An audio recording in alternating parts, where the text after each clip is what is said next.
Good afternoon and welcome to Quays News Varsity. I'm Josh Day with your 2 p.m. update. It's been a positive morning for Team Salford with the wins in men's and women's badminton as well as rowing. However, Chester have come out victorious in women's football and rugby. The much anticipated men's fixture is coming up at 2:30, followed by the women's match at 4:30. The two teams joined forces for a mixed friendly on Sunday afternoon against the City of Manchester in their final warm-up match before Varsity. They ran out 4-2 winners with a dominant display. The large contingent of freshers on both teams are feeling ready for the occasion this afternoon.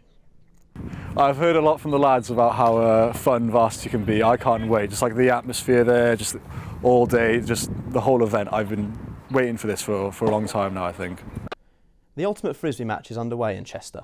It wasn't played in last year's Varsity, so Max Earnshaw went along to see how Team Salford are preparing to make their mark in 2024.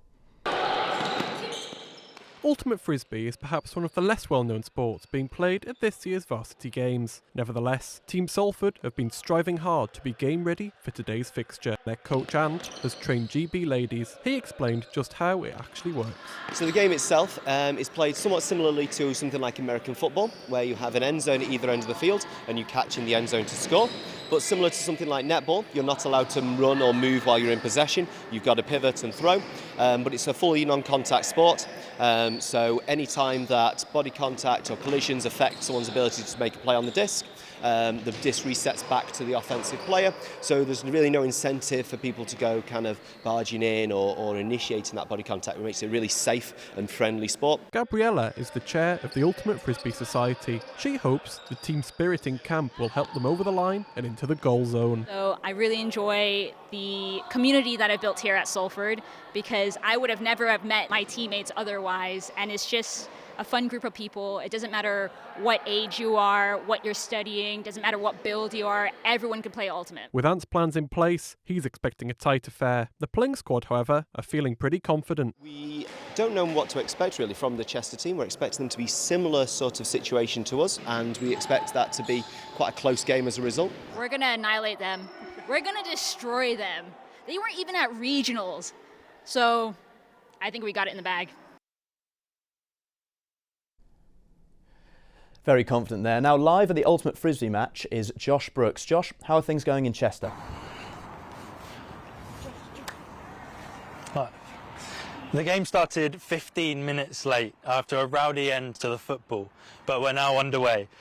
They didn't compete last year, but Salford are in with a really good shot this year, currently leading 10-1.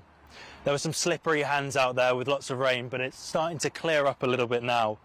The men's football will be starting late after the delayed start, but they are training in the corner. Thank you very much, Josh. Also taking a swing at a trophy this year is the softball team. Victoria Haynes caught up with them during training earlier this week. Out here on the Astro for the mixed softball. A tough inning so far for Salford. They find themselves 9-6 down. Now we get into the second inning. Salford are batting. Immaculate fielding from Chester so far. One home run for them. One that managed to clear the courses behind us and get right over the other side there. But still plenty of time to claw it back. Come on, Salford. A smaller society hoping to catch your attention is softball. I spoke to them about their plans for Varsity and the captain who will get them there. We've had Matt as our captain this year. He's really talked us through everything, got our skills up, and it's great to have his support. I think we're going to do really well at Varsity.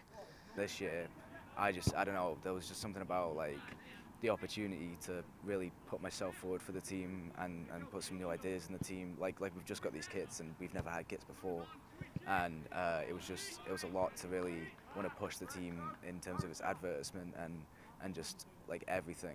We just wanted to really make it mainstream for the university. A knockback in Matt's captaincy was the car accident he was in last year. It was September time, so I was on holiday with my friends, and we were having a really good time. We were, hitting the clubs and everything, as students do.